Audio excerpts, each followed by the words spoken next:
Good evening, boys and girls. Well, it is already 3:53 and I don't feel that terrible, but I feel great because I've come from choir tonight and I love singing and it brings lots of oxygen into your system, not only your blood and your, well, whole system. It's nothing to do with the throat, it's to do with your whole breathing apparatus and also your brain. So anyway, and went to the pub afterwards to have a chat with the good singing people, and after that had more singing inspiration. So, and following with Abraham Hicks's kind of treatise on sleep, it's all about giving up resistance.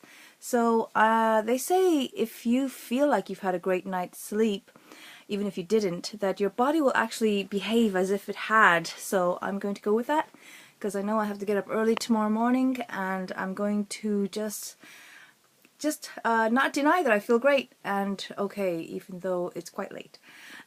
So this is day 6, or should I say night 6 / day 7.